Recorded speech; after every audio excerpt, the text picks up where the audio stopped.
శ్రీకాళహస్తి ఆలయంపై మరో వివాదం తెరపైకి వచ్చింది. ఆలయంలోని దక్షిణమూర్తి విగ్రహం ఎదురుగా ఎడమ వైపున వంటశాలకు పక్కన సిమెంట్ గోడను అధికారులు తొలగించేశారు.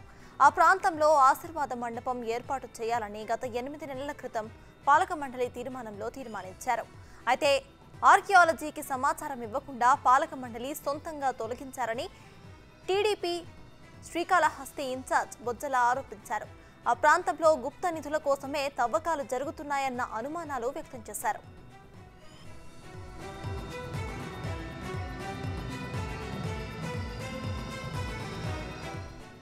ఈ వివాదంపై టీడీపీ జాతీయ ప్రధాన కార్యదర్శి నారా లోకేష్ సైతం స్పందించారు. అధికారం చేతిలో ఉంది కదా అని వైసీపీ ఎమ్మెల్యే బియ్యపు మధుసూదన్ రెడ్డి మాత్రం శ్రీకాళహస్తి సన్నిధిలోనే పాపాలకు పాల్పడుతున్నారంటూ ఆరోపించారు.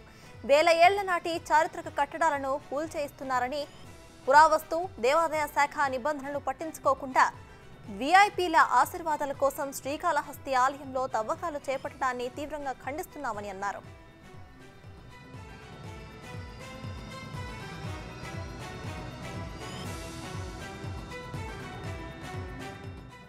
అయితే పాలక మండలి చైర్మన్ మాత్రం ఆశీర్వాద మండపం లేకపోవడంతో దక్షిణామూర్తి ఎదురుగా ఆశీర్వాదం చేస్తున్నామని, దీనివల్ల రద్దీ సమయంలో భక్తులు ఇబ్బంది పడుతున్నారని అన్నారు. అందుకే మృత్యుంజయ ఆలయం పక్కన ఉన్న ఖాళీ ప్రదేశంలో ఏర్పాట్లు చేయడానికి వంటశాల సమీపంలో ఉన్న గోడలు తొలగించామని అన్నారు. దీనికోసం 8 నెలల క్రితమే పాలక మండలి తీర్మానం కూడా చేశామని అంటున్నారు.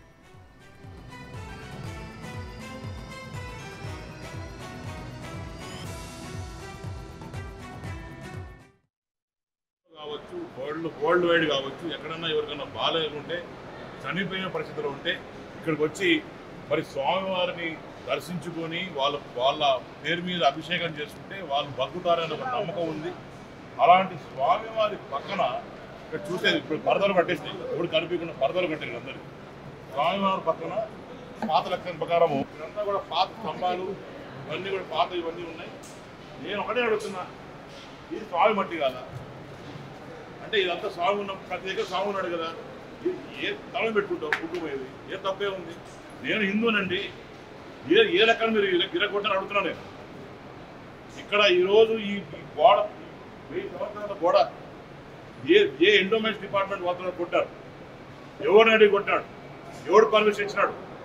ఎమ్మెల్యే కూర్చొని ఇక్కడ చైర్మన్ కూర్చొని వాళ్ళ మెంబర్స్తో పాటు అవగాహన లేకుండా కొట్టేస్తే టైం చూడు, అంత లీక్ అవుతుంది చూడండి. ఈ సైడ్ చూడొచ్చు, ఒక వాల్ దాని మీద రెస్టింగ్ ఉంది, నోట్ బేరింగ్ వాల్. ఇవన్నీ కొట్టేస్తే సైడ్ చూడండి, ఇవన్నీ కొట్టేసి ఇక్కడ అమ్మవారికి స్వామివారికి నైవేద్యం పెట్టారు అండి. ఇష్టారీతంగా కొట్టేసి హిందువుల మనోభావాలు దెబ్బతీసేటట్టు అని అందరూ పొలిటిక్స్ని వాడతారు. కాదు, ఈరోజు స్వామివారి మనోభావాలు దెబ్బతీశారు. నేను అడుగుతున్నా, స్వామివారి మనోభావాలు దెబ్బతీశారు. శివుడికే దిక్కు లేకుండా ఉంటే నేను చాలాసార్లు చెప్పాను, వీళ్ళందరూ కూడా కుళ్ళను దోవేస్తున్నారు, గుప్త నిధుల కోసం దోస్తున్నారని పలుమార్లు చెప్పారు. నా మీద కేసు వేశారు. యాక్చువల్లీ ఇక్కడ ఏమి చిన్న ఒక శీల కొట్టాలన్నా సరే వీళ్ళు పర్మిషన్ కావాలి. ఎందుకంటే ఎక్కడెక్కడ ఏముందో మొత్తం బ్లూ ప్రింట్ కూడా వీళ్ళ దగ్గర ఉంది. ఇది ప్రింట్ లేదు, పాడు లేదు, కూర్చొని వీళ్ళ పేరు రావాలని నేను పొద్దున కొట్ట మాడుతున్నాను. అసలు ఎందుకు గుళ్ళు కొడుతున్నారు, ఎందుకు ఈ రకంగా చేస్తున్నారంటే, ఒకటి వీళ్ళు వచ్చే 40 లక్షలు 50 లక్షల గురించి కాదన్నా, గుప్తాలు దొరుకుతాయని చెప్పి కొడుతున్నారని చెప్తున్నాను. ఈరోజు నిన్న నేను మామూలుగా జనవరి 1 రావడం జరిగింది. మామూలుగా నేను గుడ్డుగా రాను, ఫస్ట్ ఎందుకంటే రెస్ట్ ఉంటుంది కాబట్టి వాళ్ళకి డిస్టర్బెన్స్ అని చెప్పి. కానీ ఎందుకు ఆ స్వామివారి గురించి రావడం జరిగింది. అందరూ కూర్చోండి, ఆశీర్వాదించుకోండి. ఈ పరదాలంతా కట్టేసి, జగన్మోహన్ రెడ్డి పరదాలాగా కట్టేసి గుళ్ళు కూడా వేస్తారంటే ఏం పరిస్థితి? వారం రోజుల్లో తిరుపతిలో మళ్ళా టెంపుల్ గురించి మళ్ళా ప్రెస్ మీట్ పెట్టబోతున్నా.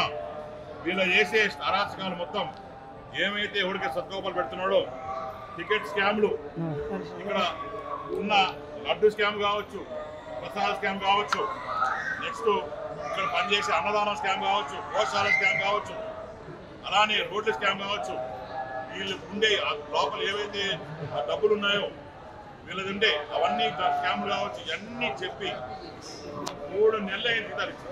ఇవన్నీ కూడా ఒక ప్రెస్ మీట్లో పెట్టి ఇవన్నీ కూడా వివరిస్తూ మళ్ళా 90 రోజుల్లో మళ్ళా తెలుగుదేశం పార్టీ ప్రభుత్వం రాబోతుంది. వీళ్ళందరినీ కూడా సస్పెండ్ కాదు, సస్పెండ్ అనేది చిన్న మాట, ఎందుకంటే ఆ జీతాలు వస్తాయి. వీళ్ళందరినీ పర్మనెంట్ పోస్టింగ్ చేసి జైలుకు పంపించే కార్యక్రమం తెలుగుదేశం పార్టీ.